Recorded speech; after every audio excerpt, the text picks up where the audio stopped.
practice. So practice is something Swami has emphasized so much. And as being part of the music group here, we know that Swami emphasizes practice is very essential for anything in life. Anything. Any of the talents that he has given us, or our work, or our studies. Algebra. Especially mathematics. Yeah. So, shall we skip one story? Okay. Yeah. Yeah. So this happened when we had the opportunity to travel with Bhagwan to Kodaikanal in the year 2009. And the music group amongst the students, we thought that in case Swami asks us to sing, because in Kodaikanal there is no routine. It's just spending the whole day with Swami. Just like how you all have been doing for the last week or 10 days. That's it. You just get up, and from the time you're up till the time Swami says go to bed, you're with him, you're around him. So we thought in case Swami was to ask us to sing something, some songs, we should be prepared for it. So we spent the first week of our stay preparing for about 6-7 songs, which we thought, the drop of a hat, if Swami says sing, we should be ready. And we thoroughly practiced whenever we could snatch some time, like after lunch, and after Swami would retire in the night, we would go out and practice till late in the night and then hit the bed. So we were always waiting for an opportunity, but that opportunity never came. So on one particular evening, probably a day or two before we were going to leave Kodaikanal, Swami had called a few guests for dinner. So there are a limited number of seats in the dining hall. So a few of us had to sit out because we had to give up our seats for the guests who had come. And so a few of us sat out. Swami went in for dinner to the dining hall and they closed the door. So those of us who were sitting outside the dining hall, we thought, we can't sit here and talk. And it's difficult to sit quiet, even if you know that Swami is in the next room, especially when you know that Swami is in the next room. So we went outside to the hall where we used to practice, and we were sitting there and just fiddling with our instruments. And suddenly, I heard some laughter coming from the hall. So I quickly went to the hall and peeped, and I saw that Swami had finished his dinner earlier than we expected. Swami had come to the hall and he was sitting and talking to all the boys. So I ran back and told the rest of my friends saying, Swami's come, let's go.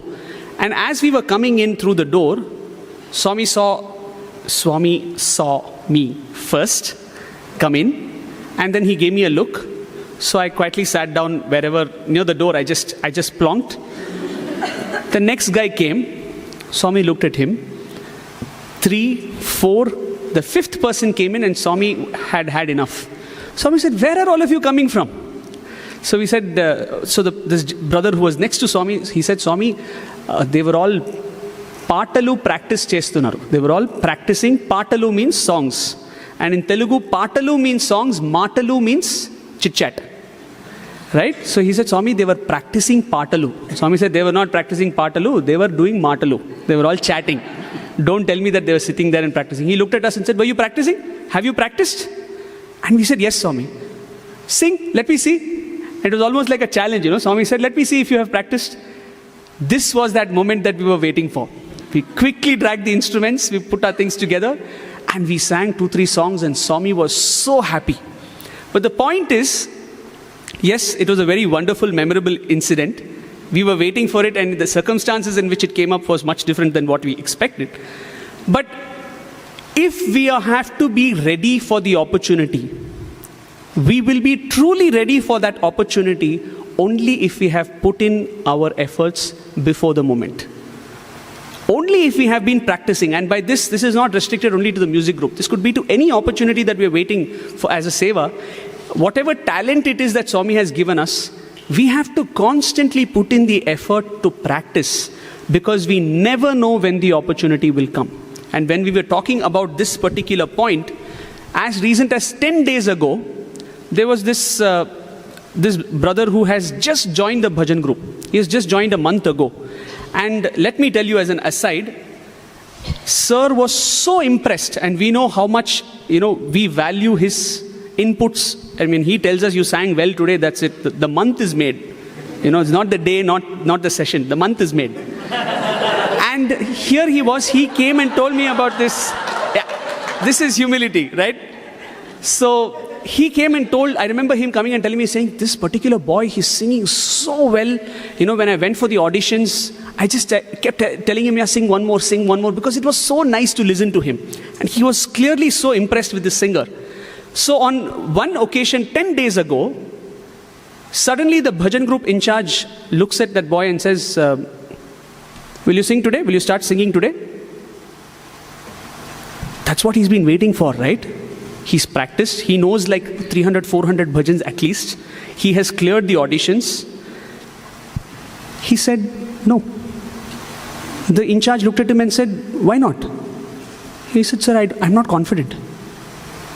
And I felt so bad because here is a boy, that's what he's been waiting for. He's made the cut. He's joined the Prashanti Bhajan group. We all wait for that first chance. And clearly he felt he had not practiced enough. Hats off to him to being honest. I don't think I would have been that brutally honest. Of course, even if my voice was cracking and if I had a cold, I would obviously cover it up and say, yes, this is what I've been waiting for. But truly when the opportunity knocks, only if we have practiced will we be ready to grab that opportunity. Of course, to complete that story, he started singing a week later. He has joined the Bhajan group. But that day, I'm sure he felt bad and he must have gone back and wondered, why did I say no? Why was I not ready? And that state of readiness comes only if we have put in the practice for that particular craft or talent that we have. Almost as an extension to this lesson about always being ready. Swami always said, I want my boys, when he says boys, it meant girls also. When he says students, it's all of us. So he wants us to be ever ready. So ever ready, in fact, in India, there is a brand of batteries, which are called ever ready. They've been there for ages. So he always wanted us to be like the ever ready batteries, plug in and play. So that's what practice does to us. Almost as an extension to this lesson is something that we have seen about Swami, a concept we call in Telugu as Nitya Nutana, which means ever new. So Swami is Nitya Nutana. We'll also tell you why it is so important to have that aspect, to learn that aspect from Swami. In fact, this happened in the Trai Vrindavan. You all visited Trai Vrindavan? Yeah. So we were sitting in the Jhula hall one day after the Arati got over in the Sai Ramesh hall. We all ran in and we were sitting around Swami's Jhula there. And Swami looked for me and he asked, where is Ravi? I was sitting somewhere and he said, sing something. So normally the harmonium, tabla, everything follows because you never know when Swami may ask us to sing. Or at least there is Mangala Arati in the end of the session. So then he said, there's a Kavali that he used to ask me to sing. He said, sing that Kavali. I sang that Kavali. Immediately after that, he said, sing that high song.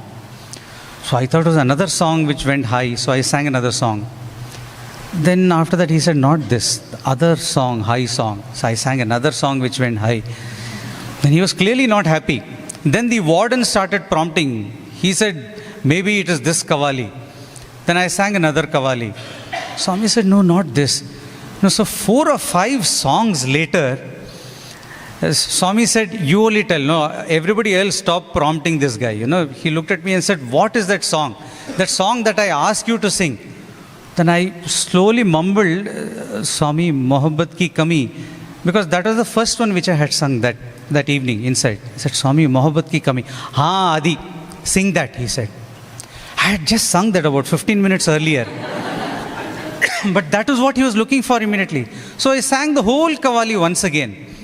And he was in bliss. He had closed his eyes and he was putting beat and he was lost in the Kavali as if he was hearing it for the first time.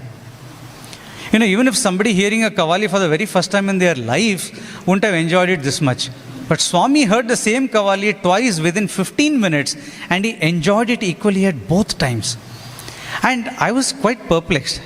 What is this? But it is, later on when you ruminate over this, there are so many other aspects where, Swami's Nitya Nutana aspect comes out.